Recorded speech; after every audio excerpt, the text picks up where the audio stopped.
What's up, Royals? I'm Kai. Hope you're doing well, and today in this video I am going to be showing you two of my double recessive animals that I produced this season. So stick around, you're watching Lucas Landon Royals.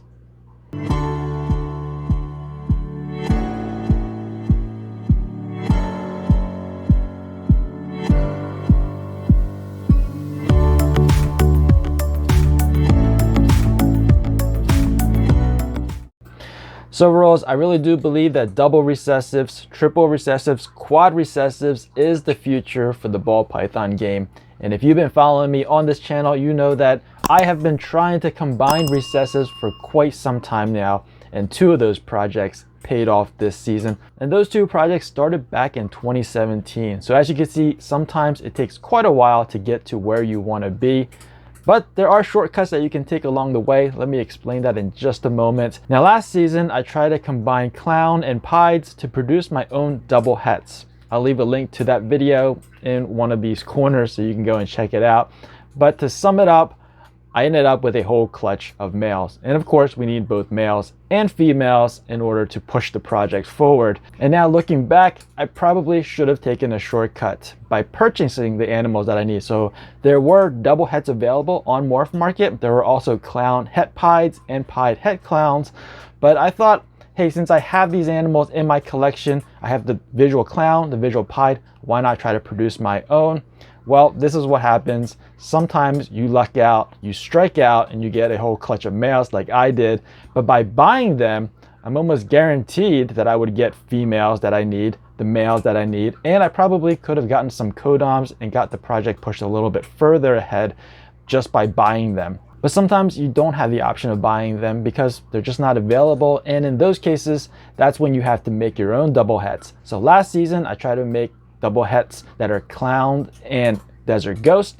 This season, I'm trying to make double hets that are desert ghost and pieds. So we'll see how that goes. But what I want to show you is the results of years and years of trying to combine recessives. And this season, I produced my first lightning pieds. Well, they're not technically lightning pieds, they are Exanthic VPI pieds. I produced a few of those, and I also produced a dreamsicle, which I'll show you now. So right here is that dreamsicle. Now this guy came out of the egg and hasn't shed yet, but you can see that he is just about ready to shed.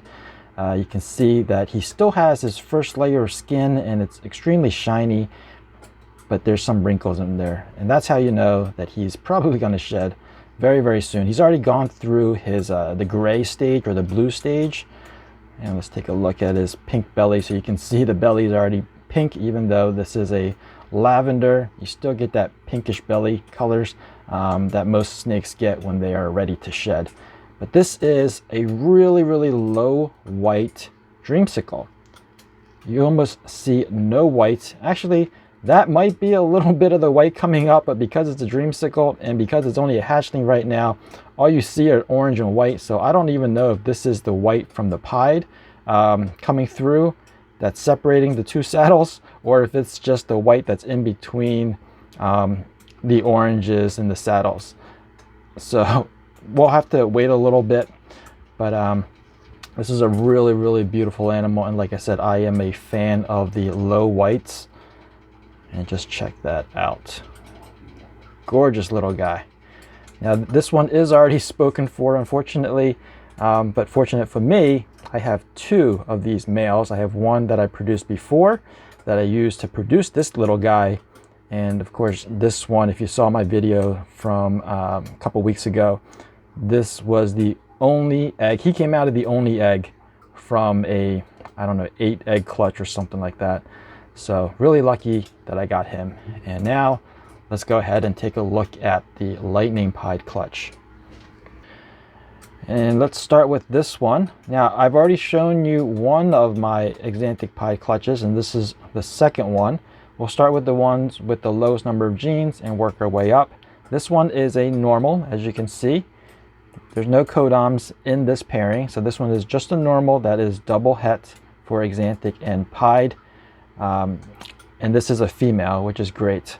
I won't be holding on to this one because I just have other ones that have visuals in them, but being a female, it's going to be very, very valuable when you're working with double hets, because you want the females to have those recessive genes.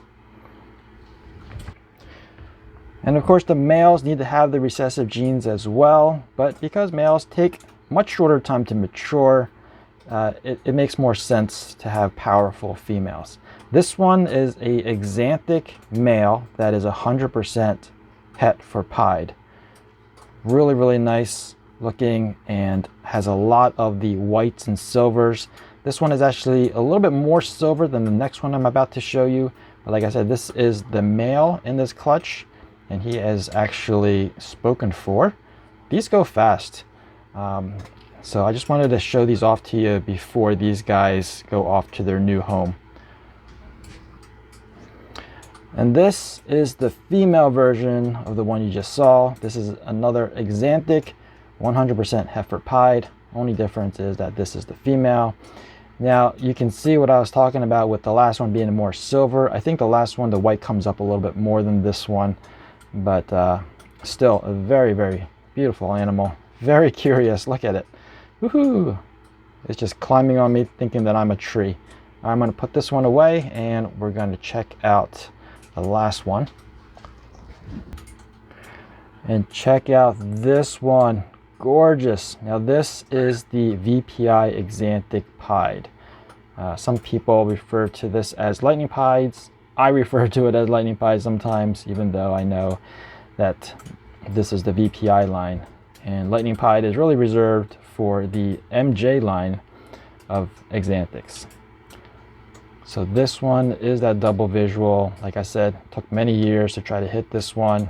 Finally got one from the original mom that I got from Aussie Boyd's, and she is a exanthic het pied. And so finally we double down on the pied gene, producing this exanthic pied. Very, very pretty. Really happy about this one.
So that's the results of my blood, sweat, and the occasional tears. I do have one more clutch in the incubator that could reveal another lightning pied, and I'll give you guys an update once that clutch pips. That about wraps it up for this video. I hope you enjoyed it. If you did, please give me a thumbs up. If you're new to this channel and you want to be informed of future uploads, make sure you're subscribed and ring that notification bell. As always, thanks for watching. Please share, and remember, rules for life.